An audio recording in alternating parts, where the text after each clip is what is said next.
everyone, welcome back to my channel. Thank you so much for stopping by today to watch this video. I really appreciate. If you are new to this channel, please do not forget to subscribe.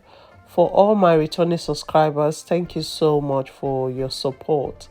In today's video, we'll be preparing eggplant sauce. We call it Garri egg sauce in Nigeria. So let's get started.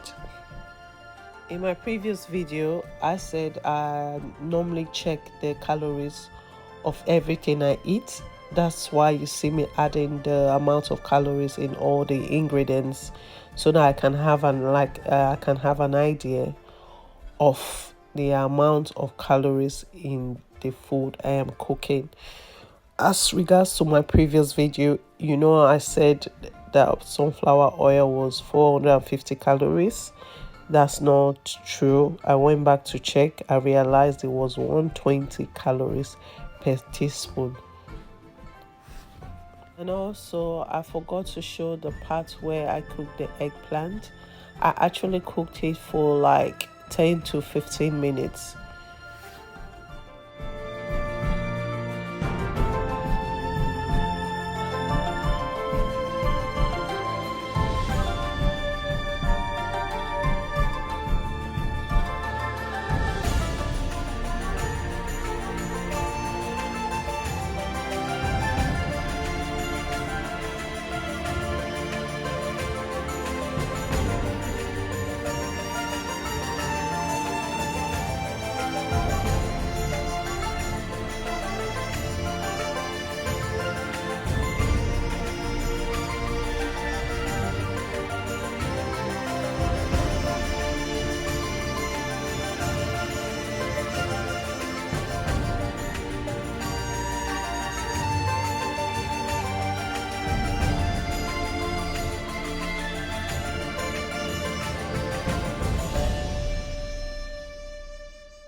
Thank you so much for watching this video. If you still till the end, I really appreciate. I hope you enjoyed watching this video. Please do not forget to share this video with your friends and family, and also let me know in the comment section below if you have a different method for making this recipe. I would love to learn a different method as well. If you know of anyone that is looking for videos to help them learn how to cook, please share this video with them. I'm sure this video will be helpful one way or the other. Thank you so much. See you in my next video. Bye for now.